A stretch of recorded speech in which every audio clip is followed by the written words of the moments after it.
So I'm curious, of the people that are here, how many of you are gluten-free? You can raise your hand if you're gluten-free. Yeah, a number of people. Cool. And how many of you have made sourdough before? Any of you?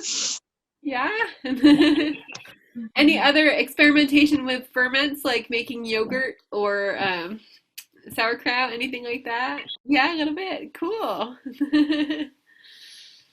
Well, I found that sourdough is the most forgiving of all the ferments I've tried. It's like more cooperative than kombucha and sauerkraut. I like all of those other things too, but like there'll be a failed batch now and then on those other ones, but not so much on the sourdough. Hi, Ashley. Welcome. Let's see.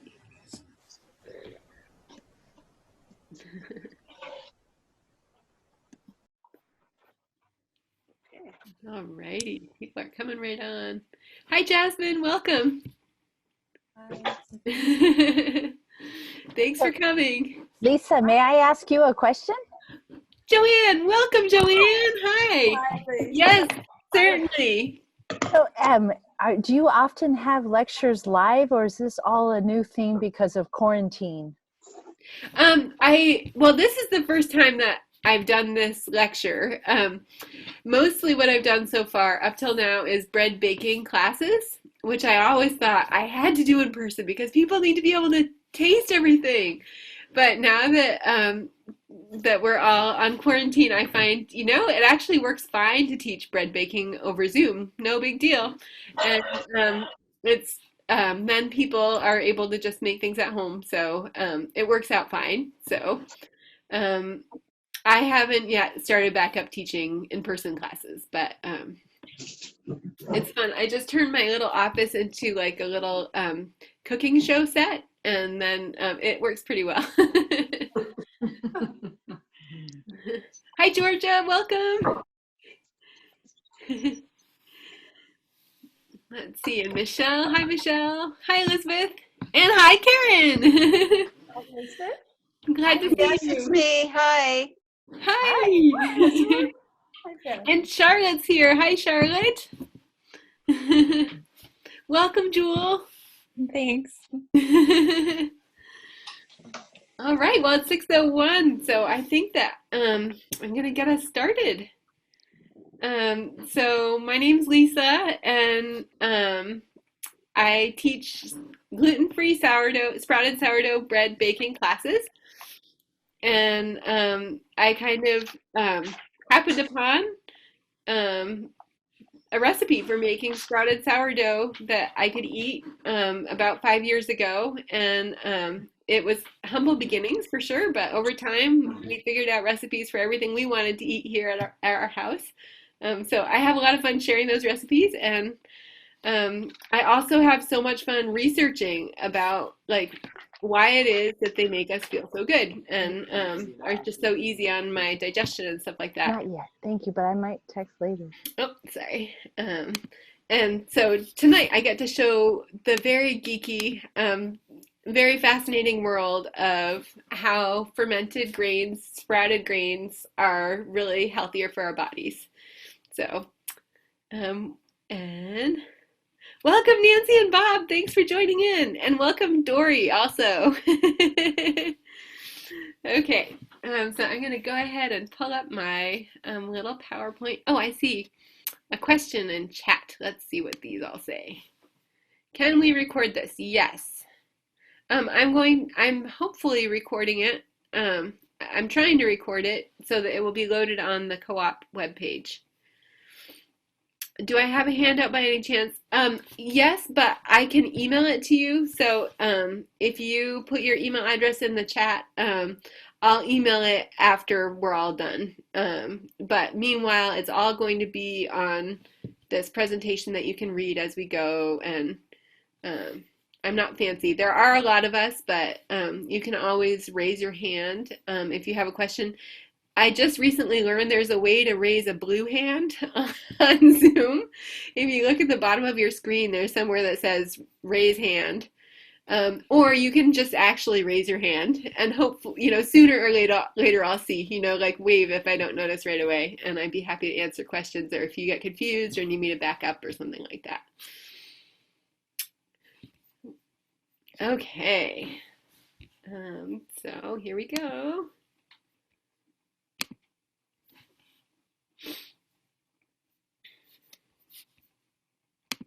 Just 1 minute here.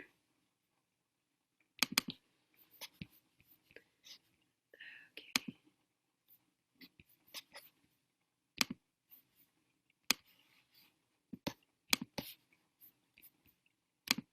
Thanks for your patience, guys.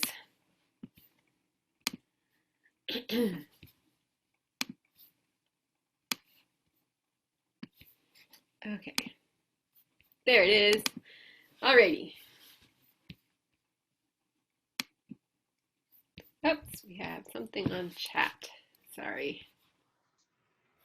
Let's see. Oh yes, emails. Thank you very much for putting your emails in. That's great. Okay, here's a picture of some of the breads that I make. And I like to call it sourdough for everyone, because these recipes can be made not just only gluten-free, but really specifically within gluten-free. So if you need to avoid rice for some reason, you can make these recipes. If you need to do sorghum and millet and avoid lectins, you can do that.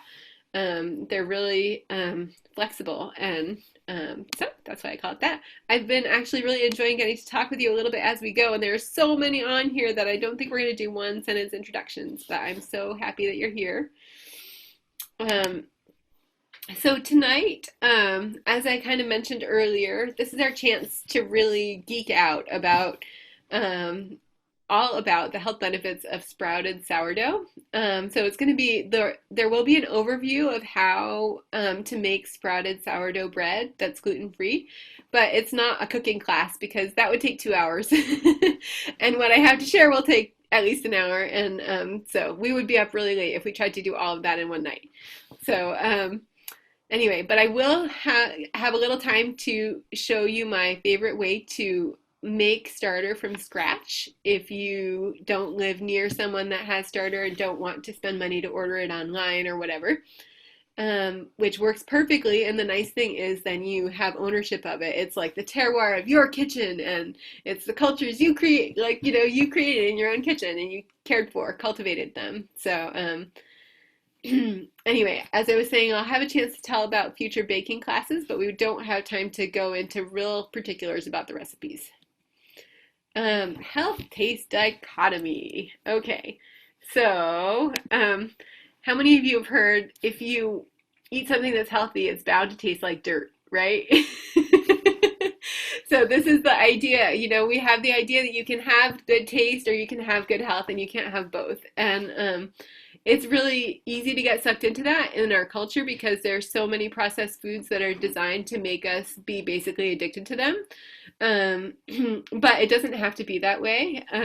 And on my own path, I really did struggle with overeating for a long time. And what I found eventually was anything that my body's craving, it's right. And I just have to find the traditional food that corresponds to that craving. So if I'm craving something sweet and fizzy, then definitely kombucha or water kefir is what I need right then, and if I'm craving something like with a lot of fat and, a little sweetness, then I'll make, I have this recipe that I like to make with carob and coconut butter and cocoa butter. Sometimes our bodies just really are craving fat for some reason, and we don't know why. We just know, like, we are, endowed with these great taste buds and cravings that help us stay on track. So as long as we respond to them in a traditional way, then we can have really great health. And so anyway, I'm going to go back to our little slideshow. All right, so here are some of the things that I like to make with gluten-free sprouted sourdough. And I really, once I figured out these recipes, I kind of didn't look back too much, and pretty much everything I eat is sprouted and soured in terms of grains. So this is when we were camping. We went camping, we brought our cast iron and brought our sourdough starter with us, and had Flapjacks in the morning. Waffles every Christmas. We always have.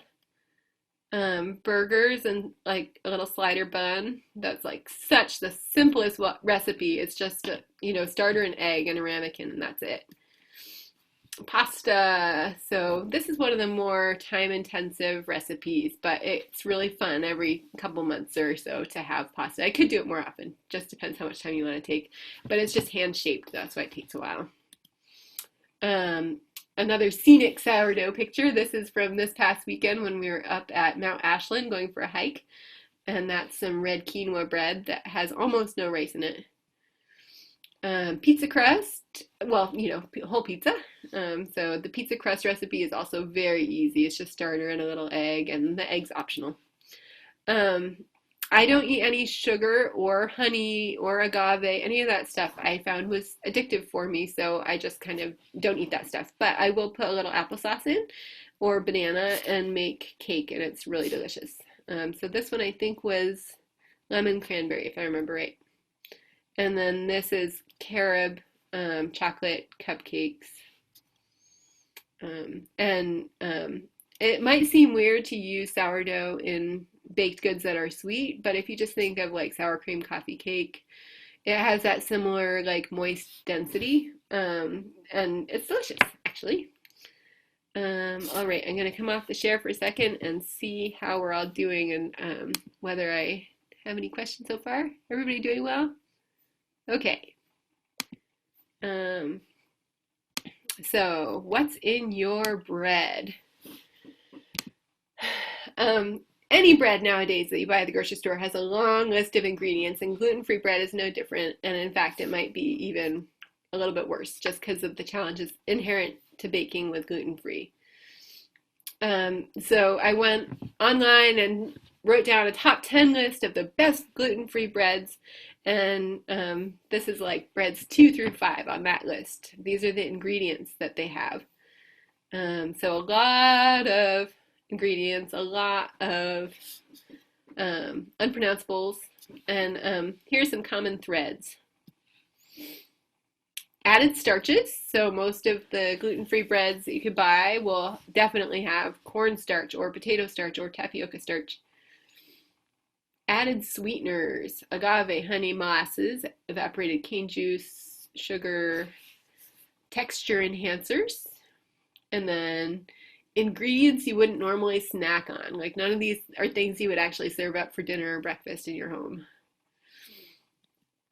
And then in the sprouted sourdough recipe that I use, it's quite different. Sourdough starter, which is made of sprouted brown rice and water, sprouted buckwheat, sprouted quinoa, water, egg, salt, and coconut oil. And the egg and the coconut oil are optional. Anyway, that's really simple. How is that possible? And it's because of traditional food processing. The grains are soaked, they're sprouted, and then they're ground up, and then they're soured. And this improves the flavor, texture, and nutrition of the bread. This way you can have your bread and eat real food too. So when I was making this presentation, my mom and dad were very kind to let me do a dress rehearsal on Friday. And afterward I realized I really want people to not be afraid of their food. So that's why, to make sure it was a positive enough presentation, I introduced the sprouted sourdough superpowers. So the first one is, it tastes good. So the first superpower of sprouted sourdough is that it really tastes fantastic. And, little kids, third graders like my bread generally. So sprouting, I didn't put this together for the longest time, but it's malting. When you malt grain to make beer, you're sprouting it, and that creates a lot of flavor. And so it makes your bread taste really good. Fermentation also creates tons of compounds that contribute to flavor. And both germination and fermentation improve the texture of the finished product. So rather than gluten-free breads that dry out really fast or, can be like, I don't know, it's just hard to get it quite right. The fermentation really makes everything much more forgiving. So, fun fact, a lot of times those really long ingredient names that you see in gluten-free bread or other commercially purchased foods are products of fermentation. They'll figure out, oh, this chemical from fermenting this food is really delicious and makes it taste like this was bread that rose for 6 hours. So I'm gonna take this chemical and I'll put it in this bread that only rises for an hour and a half or 2 hours, and it will have that old world taste, you know? But that's not the nice thing about just making it yourself, is that it just has all that goodness. Like, you're tasting the goodness, and it's not fake goodness with a label, like a fake taste bud plastered on it, you know, it's actually real. Alrighty. Oh, and I wanted to show you, there's another bread company called New Cascadia Bakery in Portland. They don't get stuff down here to Ashland, but my family up in that area really likes what they do. And you can see their ingredients list is a lot shorter than those of the commercial bread companies that are distributed more widely. But the reason they can get away with it is because they use sourdough starter. That's their first ingredient, and it just makes everything cooperate. So you just don't need quite as many ingredients. Okay, I'm going to show you how I make bread. Sprouted sourdough bread making basics. Step 1, soak and drain rice. So this is in order to allow it to germinate just the slightest bit. Step 2, blend with water and feed to starter. So that's my sourdough starter. You can see it has a lot of bubbles, which indicates health and happiness. Step 3, germinate bread grains. So in this picture, you'll only see sprouted buckwheat and sprouted quinoa. That's what I usually use in my classic recipe. And the sprouted buckwheat has really thick tails, and then the quinoa has skinnier ones. Step 4, blend sprouts, combine with starter, and let rise, aka ferment. So fermenting, when I was a kid, I wasn't sure about that word. I had a friend that one day brought fermented vegetables for her lunch, and I said, fermented vegetables? That's not food. We don't eat ferments. And of course, here I am, you know, eating my words, right? I'm going to show you a picture of all of these things. So in the top right, we have the blender full of the sprouts, and then the bottom right is a bowl. On the outside of the bowl, you can kind of see it's a little bit darker. So those are the blended quinoa sprouts and buckwheat sprouts. And then in the middle, there's like a little patch that's lighter. That's the brown rice starter. So you just stir those all together and then pour it into bread pans and let it rise. You never have to knead this bread. It's just not part of the process. But you can see these breads, they're like ready to go in the oven because they have nice domes. But it's not like gluten-based sourdough. It doesn't rise like a mile high. But it's still tasty, as you can see here. And the neat thing is, this is all the result of lactic acid bacteria, like just natural fermentation. This is a starter that I started myself. And I don't presently believe that I have access to a lab to have my cultures tested. I'm really curious what cultures are in there.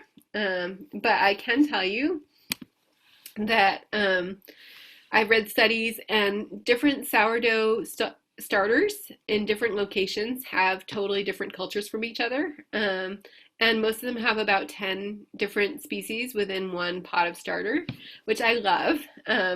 And some of them have yeast in them, but many of them don't. Many of them are just all different varieties of lactic acid bacteria. And the lactic acid bacteria have different things that they do. So like some of the studies that I've read for this presentation show like, oh, this lactic acid bacteria breaks down this substance. This one breaks down this one. This one generates riboflavin. This one generates niacin. So it's good having a mix of them. It's good not just relying on one species of yeast the way we would from a packet at the store.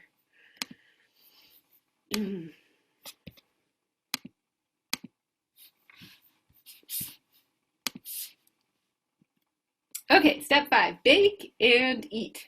And we had suspiciously few pictures of loaves of bread that had not been cut into. I think we just dive in when it's ready. So this is a little bit of a humble picture. That's okay. Okay, next section. What's all the fuss about gluten? So I've been gluten-free for about 15 years, and I discovered that I felt so much better without gluten and without dairy and without corn. And I have an older sibling that discovered they feel so much better without cocoa or beans or rice. And so there's a guy named Joel Salatin who is an author and farmer, and he has a book out that's called Folks, This Just Ain't Normal. And so I will say, I don't think this is necessarily normal for people to not be able to eat gluten. And I can't say what exactly it is that we're doing in our culture that's causing it, but it's becoming more and more common that people are uncomfortable and having symptoms eating gluten, whether or not they're diagnosed with celiac disease. And so anyway, my mom's dad had 7 kids, and the youngest was born like in the late 40s, and none of them had any food intolerances. So now in this family I grew up in of 3 kids, 2 of us have a few. So that's not normal, but we're just dealing, we're figuring it out. One thing that I found that's really neat is that athletes adhere to a gluten-free diet at a higher rate than the general population. So there was a study of 910 athletes, and most of them, had not been diagnosed with celiac allergy, but they just were talking to a teammate or a coach that told them that they themselves felt better without gluten, and so then that's why they tried it, and they felt better too. So 84% of the people that are on the gluten-free diet say they feel much better without gluten, these athletes. Okay, I see that there was something flashing in the chat, but I'm going to go ahead and I'll come back to it and take a look at it soon.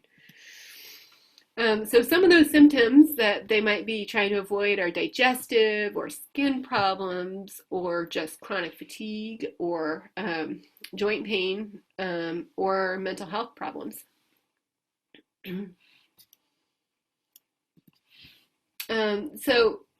If you have symptoms when you eat gluten, it's good to avoid it because that's bringing the inflammation down in your body. Inflammation over a long term is harmful.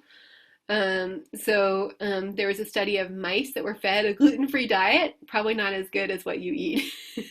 But anyway, they had less inflammation and less intestinal permeability than mice and rats that were fed wheat. And then there's this kind of ongoing doubt from the medical community, like, hey, you don't have celiacs, why are you like getting on this gluten-free trend? Like, just kind of, your doctor didn't tell you to do that, so why are you doing it? I don't know. But anyway, so there is a study that had a lot of patients, and they did a double-blind randomized study of people that have irritable bowel syndrome but not celiac disease, and half of them were assigned to eat gluten and half of them not. And indeed, the people that didn't eat gluten felt better. So, surprising. All right. Oh yeah, that's right. I'm going back to chat to see if I need to answer any question or anything here.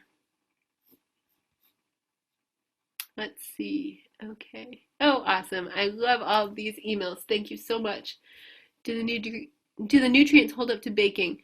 The ingredients I named that are okay. All right, I got a question from Charlotte that I see is just a private question, and she was asking how well the nutrients hold up in baking. And my understanding is that B vitamins do totally fine in baking. But vitamin C, which also can be produced, would deteriorate, but the B vitamins are good. Okay, all right.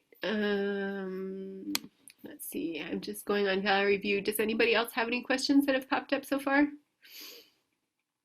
All right, you guys are good. You're so easy. All right, so there is a downside to going gluten-free, and that is that there are some problems with the way rice has been grown historically, and they result in arsenic in the rice. That's really not cool. So heavy metals are not safe for humans in any amount. So it's important to be really careful if you can. To get rice that is grown with care regarding arsenic.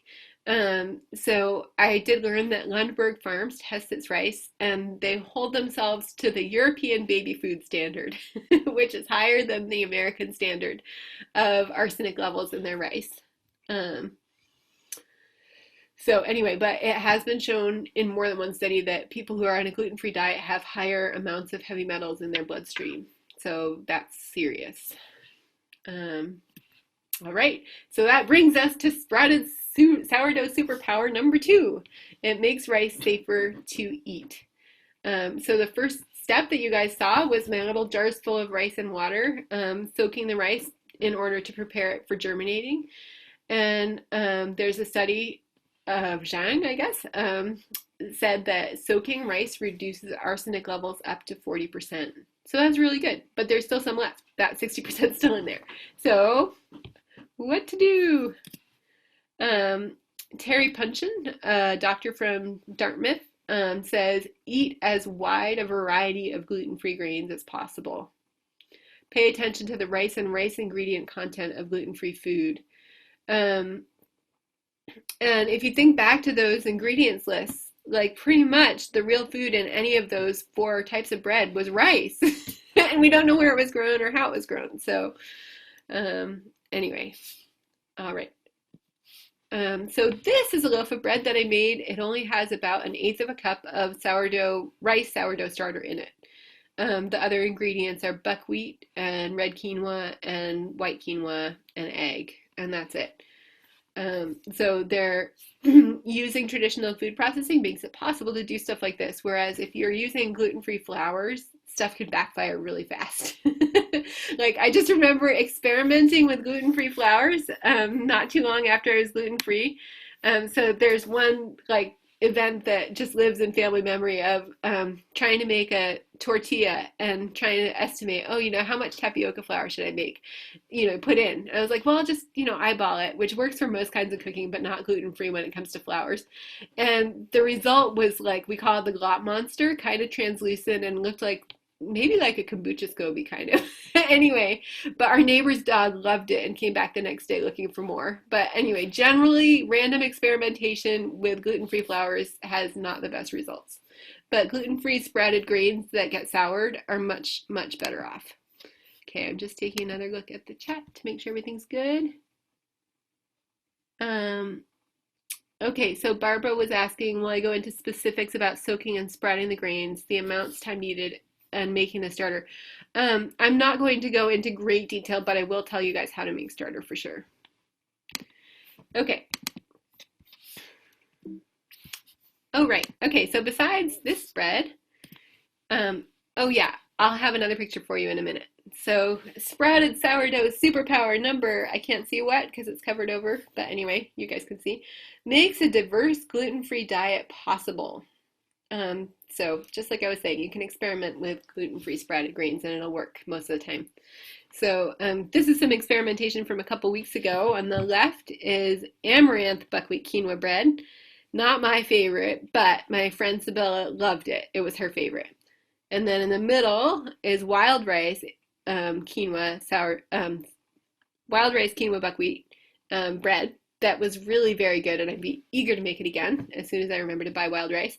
And on the right was like a half and half, so it was amaranth, wild rice, quinoa, and buckwheat. So like most of the time when I experiment, it's edible. It might not be my favorite, but it'll be edible, which is pretty cool. And just as a reminder, those pretty much have no rice in them, just the tiny, tiny bit to transmit the cultures. Okay, what makes sprouted sourdough so nutritious? Ta-da! Another superpower. Okay, so it decreases carbohydrates while increasing protein. So there are many things that germination does and fermentation does. And so like you kind of start with one and then finish the job with the other. And it's very thorough compared to just only using one or the other.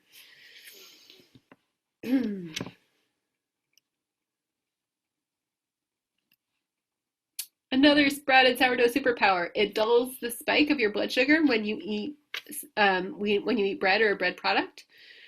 So the more fiber there is in a food, or the more acidic it is, the longer it stays in your stomach. And so as a result, it just is released into your bloodstream slower, and that makes your blood sugar more stable. Another superpower, it improves digestibility to process your food in a traditional way. Sometimes I joke that my sourdough toots, so I don't have to, right? So both sprouting and souring break down proteins into amino acids, and they also improve the quality and quantity of proteins, which is pretty cool. And they make them easier to assimilate. Break them into amino acids are just smaller than the initial structure of the protein. And then sprouting and souring break down big sugars that are hard to digest. So one thing that I recently read that I liked was the idea that animals that have 5 stomachs have no problem with grains, but since we only have one, then it's harder for us to handle them. And so basically by sprouting your grains and then souring them, it's like you kind of like created an external stomach for yourself to give everything a head start. Okay, I'll show you a little bit more. Any questions? Raise your hand if you have a question. No, we're good. Okay.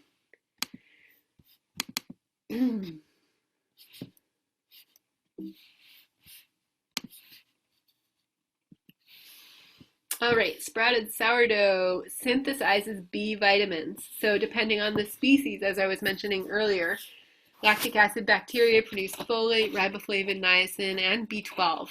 And I was just reading this book, Real Food for Pregnancy, and she says that B12 is rarely found in plant-based foods, but I know that it is found in sourdough. So anything where there's fermentation, it can create B12. Okay, new section. What are anti-nutrients? So some of you have maybe heard of phytic acid. Let me come off the share so I can see either you like nod your heads, or how many of you have heard of phytic acid before? Some of you? Yeah. There was a researcher in the 20s. Okay, Tracy, I see you. There was a researcher in the 1920s named Weston A. Price, and he traveled the world. He was a dentist, and he was noticing in his practice that his patients' health was getting worse and worse, and he was at the end of his career, and he was really concerned about the state of American children, because he had seen, early in his career, really healthy kids with broad jaws and wide palates and not too much crowding, not too much need for orthodontia, and very few cavities. But over his career, it increased steadily. And so he thought, boy, this is serious. So he traveled the world with his intrepid wife, and they went to the most remote places they could find. They were trying to find people who had not been exposed to white people's food, basically, who were still eating the traditional way that their ancestors had always eaten. And one of the things he found was that grains are always sprouted and always soured. And the reason this is important is that it decreases phytic acid, which is an anti-nutrient. So that's a little intro for those who are not as familiar with anti-nutrients. But there are many of them, not just phytic acid. Tannins, oxalates, trypsin inhibiting agents, which are actually protein, and lectins. So tonight we're really only going to talk about the phytic acid, the tannins, and the oxalates, because there's not that much data available about how much trypsin is reduced in fermentation and how much trypsin inhibiting agents, that's such a mouthful, are in each of the gluten-free grains. But anyway, moving on. Okay, so tannins, you may have heard of, sometimes they're in wine. Like you can say, oh, this wine has a real tannic taste. They're water-soluble polyphenols that are present in many foods, and they make it hard to absorb nutrients. You can absorb them, but then you can't really use them. And this shows the amount of tannins across the different gluten-free grains. Just so you know in advance, the different grains have, obviously different qualities. So one might be great in one regard and not so great in another regard. So that's why it's another reason why it's great to mix them up. Sprouted sourdough superpower. So it breaks down tannins. Both germination and fermentation reduce tannins.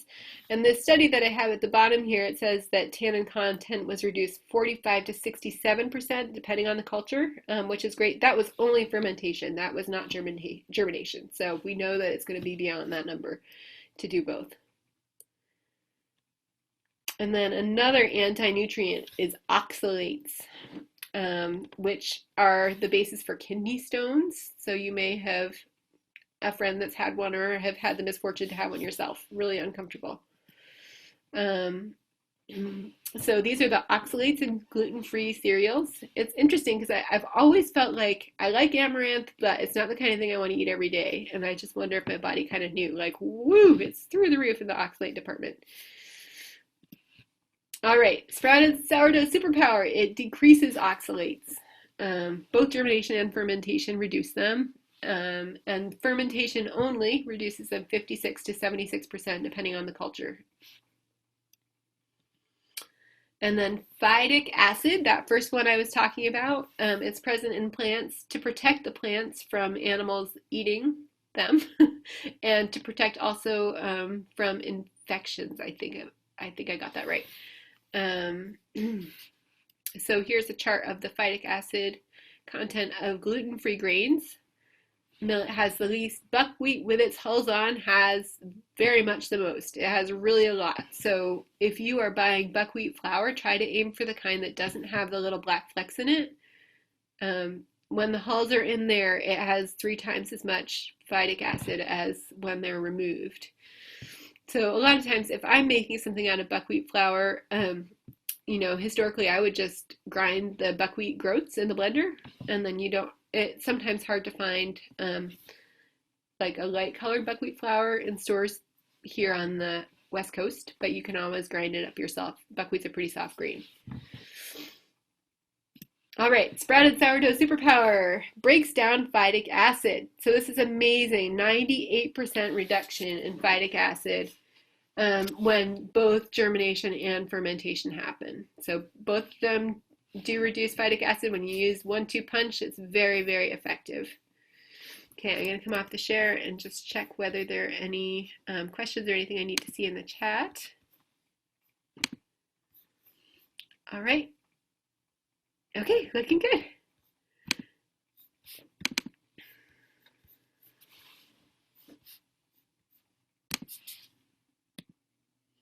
All right, and here is like a side benefit of the fact that the phytic acid is broken down. Phytic acid, it's like part of the cell walls, and it's made of iron, calcium, magnesium, and zinc. So in its form, when it's intact, it's unhealthy for us, and it like blocks our absorption of minerals of other food that we might eat. But when it's broken down by germination and fermentation, it releases the iron, the calcium, the magnesium, and the zinc from its cell wall. It's just all becomes free and available for us to use. It becomes bioavailable. So it's really just kind of amazing transformation. So to review, here are all the sprouted sourdough superpowers. Tastes good, makes rice easier, rice safer, makes a diverse gluten-free diet possible, reduces carbohydrate while increasing protein, keeps your blood sugar more stable, makes your stomach just really comfortable. No tummy problems. So I've had a lot of friends over the years that I've baked bread for, and they'll tell me, oh, you know, even gluten-free bread from the store doesn't feel that good in my stomach, but this bread's fine, you know. So I hear that pretty often. Synthesizes B vitamins. We can all use more of them. Breaks down tannins, oxalates, phytic acid, as well as a couple other anti-nutrients. And the thing about the anti-nutrients is that there's a lot we don't know. So there are just more anti-nutrients in this, and even the ones that we do know about, our knowledge is kind of limited. So just eating a good variety is always a good idea. And then also sprouted sourdough makes minerals bioavailable. So it's like basically your bread is making, your starter and your bread are making supplements for you that are free. They come free with your bread. You don't need to like go and buy zinc and calcium. You're just getting it from your regular food. Okay, let's see here.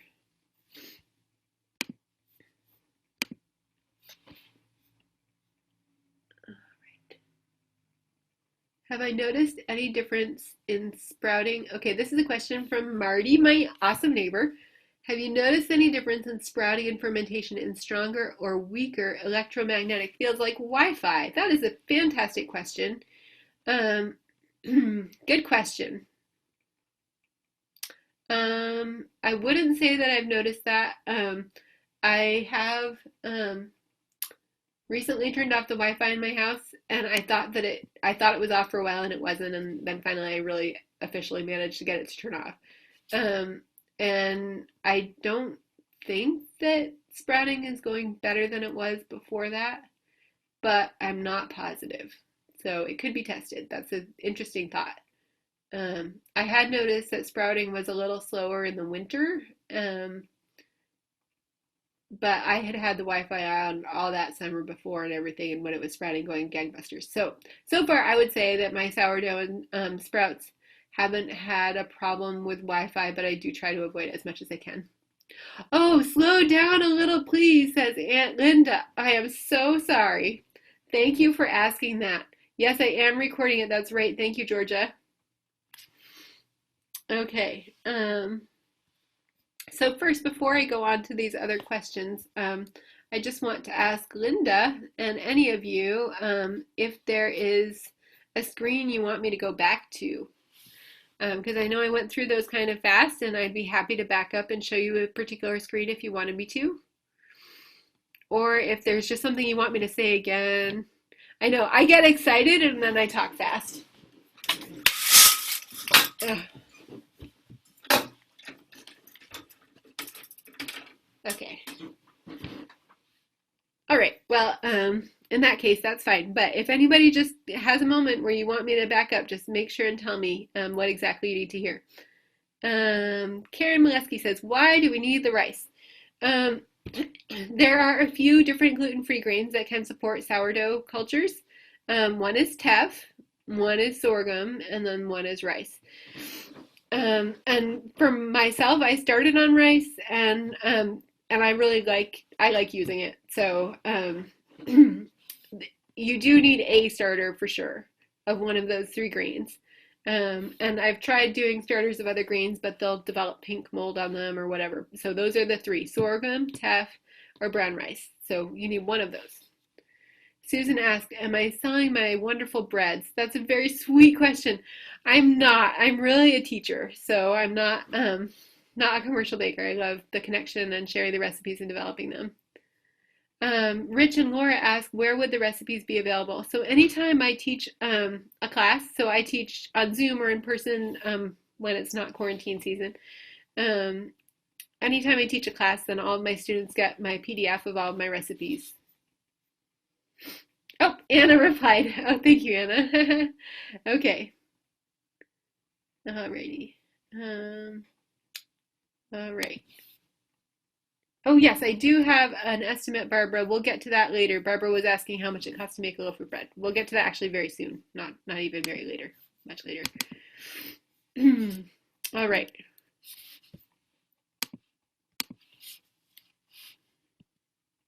So the health taste dichotomy is false. As long as you're eating traditional foods, your food will taste great and your body will feel great. And that is the happy story.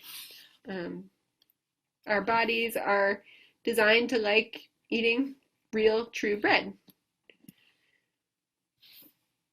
So how do I make this stuff? All right, so I'm going to show you now how I start starter. So I like to, so I started my starter, I had some going 5 years ago, and then I took a little pause. So probably the starter I have now has been going for like 3.5 or 4 years at least. And once you start it, you're just going, and it gets better and better, which is happy. So if you want to start starter from scratch, you'll need whatever flour you're using, teff, sorghum, or brown rice, but I prefer brown rice for like kind of flexibility with my recipes. And you'll need a dried date. And so at the grocery store, look for one that has like a little bit of a sheen to it, like a white film on it, or like white, like it might look almost like white dust on it. I don't know, that's hard to explain, but that's called the bloom, and it's natural yeast that was attracted to the date while it was growing, and that can be a really good boost for your starter when you're beginning it. So combine equal parts water and flour, it doesn't really matter how much, and put the date in and stir it a couple times a day, and then after a couple days it'll just be bubbling like crazy. And at that point you can remove the date and start feeding it twice a day. I really pamper my starter because that's how it smells the best. And if I feed it twice a day, I know that if I forget to feed it at some point, it won't die from one misfeeding. Okay. Yes, Elizabeth, I'm just right into there. Okay, so Nancy was asking where I get most of my grains. I get most of mine in bulk at the Ashland Food Co-op because they have a huge turnover, so I know that they're fresh coming out of there. Oh yes, Joanne, I will share that recipe with you. I'm sorry I didn't get to it. I was like super focused to make this as good as I could, this presentation for you guys, so I'll get to that. I'll send that to you later. Okay. So once you've got your starter and it's bubbly, here's how to feed it. So if you feed your starter 1 tablespoon of flour and a little water morning and night, it will be fine. Like it'll live and it can keep on chugging. And that is per quart, like 1 tablespoon of brown rice flour per quart of starter that you have. So if you like have a gallon of starter, it's going to need a 1/4 cup. Anyway, that's the most basic, and just stir it really well so it gets oxygen all the way to the bottom. But I have found that my baked goods stay moist so much longer if I use sprouted brown rice rather than sprouted brown rice flour as the basis for my starter most of the time. So the way that I make something that I call sprouted brown rice slurry. I sprout the rice. Usually I do like 1/3 of a cup of rice in the jar and fill it up with water, and then after a day and a half, after like 12 to 24 hours, I drain it and let it keep going 12 to 24 hours to get the tiniest of tails. They'll hardly be visible. And then at that point I just bring water up to the level of the rice and I'll blend it. So it's super handy if you have an Oster blender, or you can find one at Goodwill or on Craigslist or whatever. They screw right onto a mason jar. So you can just use a 1 cup jar and screw it on, and then you don't have the whole blender to clean. If you had a much fancier blender than I have, like if you had a Vitamix or something, it seems like there are a lot of those in this town. You could blend up a bunch and then freeze it on ice cube trays, and just put in an ice cube tray, put in an ice cube of starter, of slurry when you feed your starter. But the important thing is always aim for a smoothie consistency, or like blended soup consistency. So it should always be liquid. It should not be solid. All right. Seems like perhaps there are questions after that little segment. Let me see. Oh, can I put up the last slide again? Okay, sure. Charlotte, that's the sourdough, starting sourdough slide? Okay, absolutely.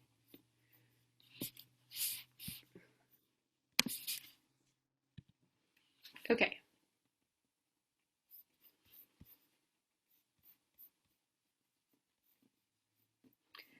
If anybody else has a question right now while this is up, feel free to unmute yourself and ask your question. I'd be happy to answer it. Lisa, it's Charlotte. Yes. You're doing such a lovely job, and we're all so very grateful on just being bold and speaking for everybody. So when you think about this, Lisa, would you say that once it becomes active,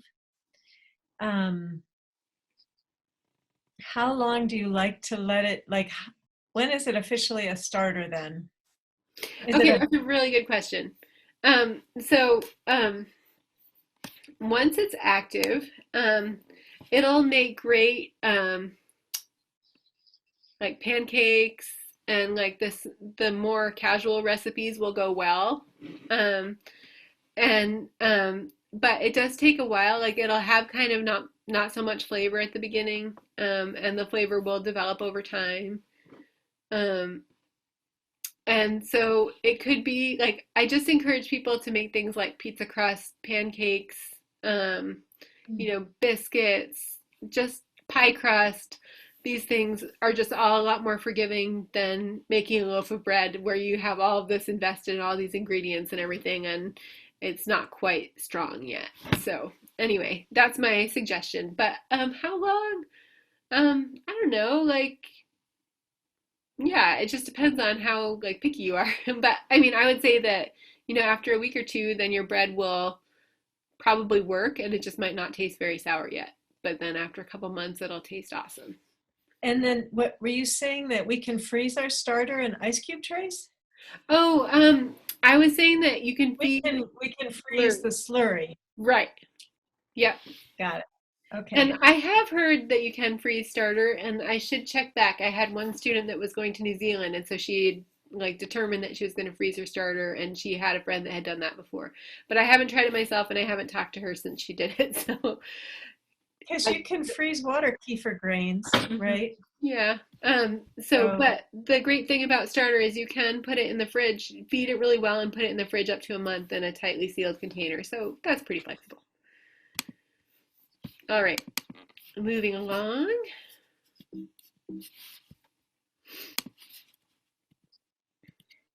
How to make flatbread. Okay. Lisa, I'm sorry. Oh, did you need that slide still? No, when you're fermenting it on the counter, you don't, it's not, is it a tightly closed jar or no? Oh, thank you very much for asking that very important question. So when it's on the counter, it just needs a cloth over it to keep any dust and bugs out so you don't get fruit flies or anything. But it's very important that it not be sealed when it's on the counter because it will get really gross fast if it can't breathe. It needs the oxygen. Okay. Thanks. Those were great questions. All right. Thank you. Alrighty. Let's see here. We did anti-nutrients. We are about to do flatbread. Okay. So of all the recipes that I have, this is the one that my students do the most. I have had some students that take my class and I show them how to make all these different recipes, and what they eat is flatbread, and they eat it almost every day because it's so simple.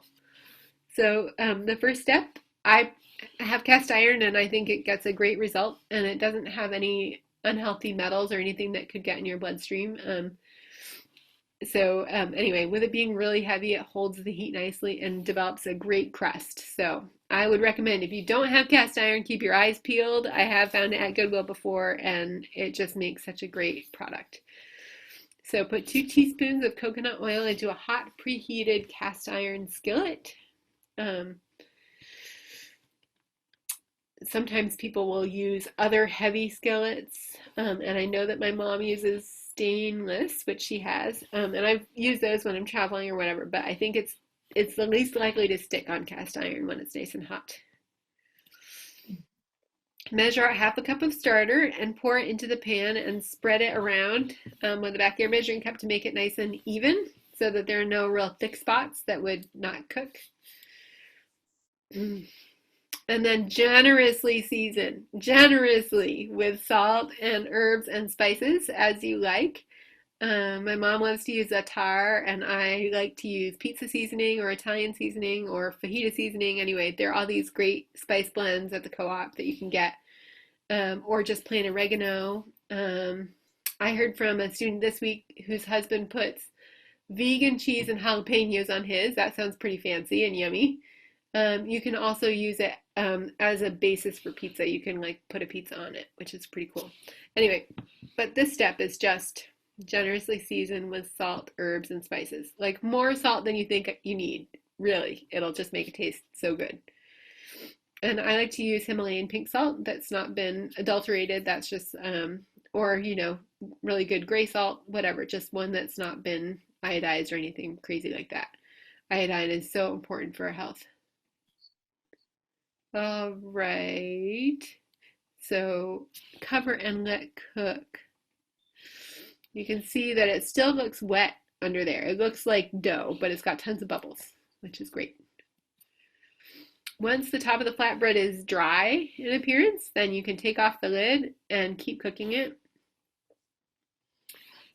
for another couple minutes until the underside is slightly golden and the flatbread is firm and not floppy. Like if I put the spatula under it and then the side to the left and the side to the right both flop down immediately, I know it needs a little more time to be the most delicious it can be. And then remove it to a cooling rack to crisp and cool a little bit. If you put it right on your plate, it'll just get a little bit soft, but if you put it on a cooling rack while it cools to eating temperature, then it'll be even better than if it was on a plate.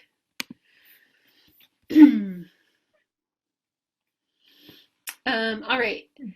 Okay, these are great questions. Is it possible to make flatbread without oil, or would it stick to the pan? I would not recommend making flatbread without oil, but you can make, okay, here's what I would do. I would put a piece of parchment paper in the bottom of a pie plate and put some starter in there and bake that. That's my best recommendation, but I wouldn't do it in a skillet. I definitely wouldn't. That wouldn't work quite so well. Okay. Elizabeth Preston, I don't care much for coconut butter. How about ghee? I would be very curious. I bet it would be delicious, but I don't really know. Like nobody's told me that they've made it with ghee. But it seems like it would work because ghee is clarified and it doesn't have it has a high smoke point, which is the important thing in this recipe because that pan does need to be nice and hot. I have done it with palm oil. You can get palm oil that's like, grown with care and not destroying habitats. That works fine. And I can't do dairy myself, so that's why I haven't experimented more with it. And Charlotte was just asking, have you ever made it with teff? Oh, teff works fabulously. Of all the gluten-free grains, if you're going to make a sponge, so you like sprout a grain, grind it up, add a little tiny bit of starter to get the cultures in there, teff makes the best flatbread. And, that's what it was traditionally eaten as, injera. I have tried it with the different ones, like with the millet and the sorghum and stuff, and like it works, but it's better with rice or teff. When we ate at what kind of restaurant was it? Ethiopian. I can't remember. Huh? Ethiopian. Ethiopian, like they bring you a piece of flatbread that's like this big around and everybody just tears a piece. It was delicious. Yeah. I've wanted to do this. Thank you so much. My pleasure.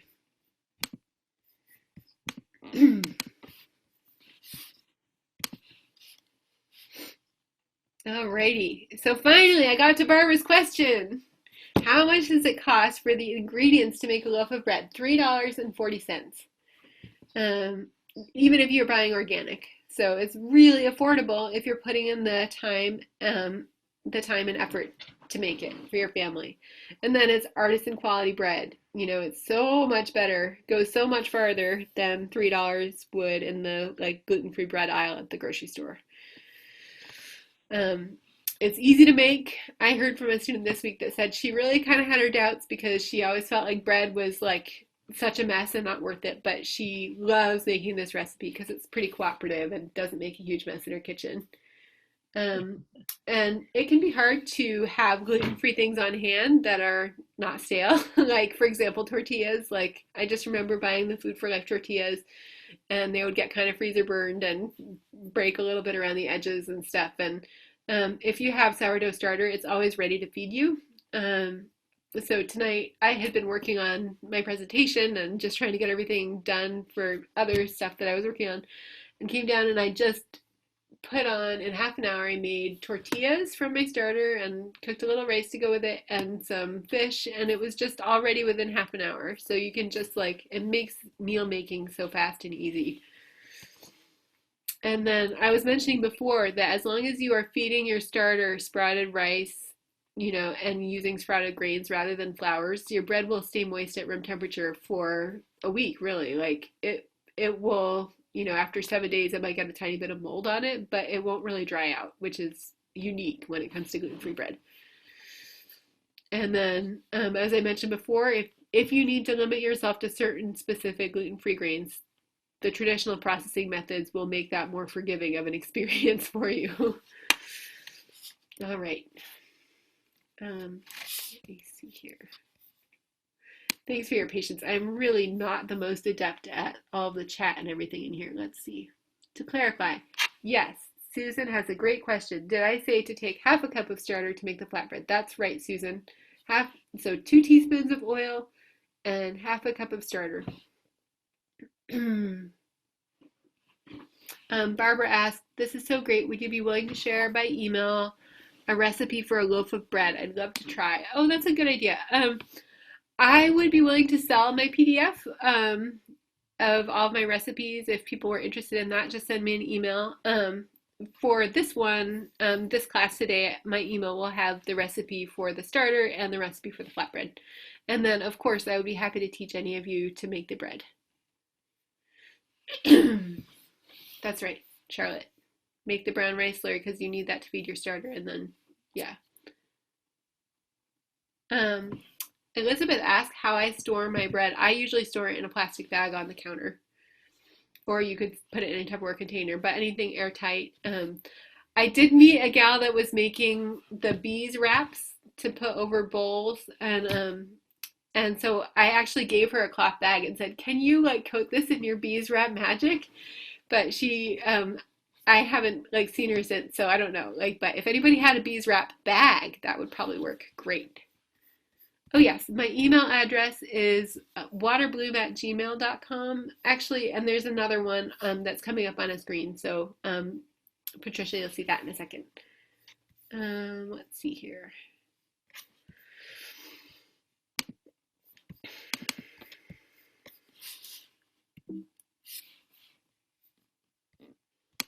All right, take a class. So this is at the very lovely North Mountain Nature Center here in Ashland. I love teaching classes there. I also teach smaller classes in my kitchen. But as I mentioned, right now I'm only doing them on Zoom. So the bread class is 2 hours long, and it comes with the cookbook, and it comes with sourdough starter. And when it's in person, I'm able to give you lots of samples to taste and take home. That's the other thing. If anybody wanted to buy sourdough starter, I typically charge $5 for a little bit of starter. So that's another option that you could email me about. So here's the email that's probably easier for you guys than my just other email that I mentioned before, sourdoughforeveryone@gmail.com. So whether you wanted to buy a PDF or buy some starter or get in on a bread class, the bread classes are not expensive. They're $40, or at least I hope that is affordable to people. Anyway, and we always have a lot of fun. I am grateful to have met some of my really good friends when they took my bread class. All right. Oh, and this is, speaking of friends, my friend Sibylla took my bread class. That's how I met her. And it turned out she lives in my neighborhood. And so we're walking buddies. We walk every week. And she made this loaf of bread within days of taking my bread class. So she went home with her starter and her cookbook, and she put this together, and it was her first attempt, and she was really happy with it. So that's pretty common. Let me see here. Okay, and that is it for my slideshow, but I'm happy to answer questions now. And I think I see that somebody might have something in the chat. So. Coming up versus B-Rock. Oh, I'm sorry. Did somebody have a question? That might have been just random noise. Okay, I'm going to mute everybody, but then if you have a question, don't be shy to unmute yourself and let me know. Let's see. Okay. Oh yeah, so pricing, I think hopefully you heard. What size of pan works best for a loaf? So generally I just use a standard bread pan if I'm going to be nearby and I can keep an eye on it. But if I am being cavalier and setting on rice, sourdough bread to ferment overnight while I'm sleeping, then I'll always use a large pan just because it will expand more. Again, it's not really Goodwill shopping times these days, but I've been able to find Corningware bread pans that are like just kind of a bigger, heftier size that can hold like an overnight rise. You are welcome, Marty. Thank you so much for coming. Oh yeah, so Patricia was asking, do I have a favorite type of pan? That's probably my favorite, those Corningware bread pans. They like, from the 50s or 60s or whatever, because they're nice and heavy, and they're $3 at Goodwill. Or you can use glass, but the important thing is that sourdough is acidic, so if you use a metal pan, then it can leach the metals out of the pan into your bread, and you're already going to all this effort to reduce the heavy metals in your bread, so might as well not go there, right? So I use glass pie plates a lot and glass bread pans as well as the Corning ones. Have I made gluten-free sourdough donuts or heard of anyone doing it? I have never made donuts of any kind, and so no, I haven't tried making gluten-free sourdough donuts. But I bet it would be really good, like with applesauce in there. Oh, that would be really good. So if you try it, if you have any expertise in making donuts, I would be very eager to hear your attempt and how it goes. Okay, bye, Joanne. Thank you so much for coming. I know, Joel. Yeah, donuts. Okay, Elizabeth, I'm so glad you were inspired. Thank you so much. All right, well, thank you all for coming. I really, really appreciated seeing you guys. And I just unmuted everybody. If anyone has ideas or questions or things you wish I would try, I would be happy to hear. Lisa, I just want to appreciate the information about, I've been told to be careful about, we buy those almond crackers that are not organic, that have rice flour. And we've been gluten-free for a while, and we've bought them for a while, and I've been encouraged to, that's like our one thing we buy that's not organic. And it's so helpful to understand why that's so important. You're welcome. My pleasure. I'm Yeah. glad to help. Yeah.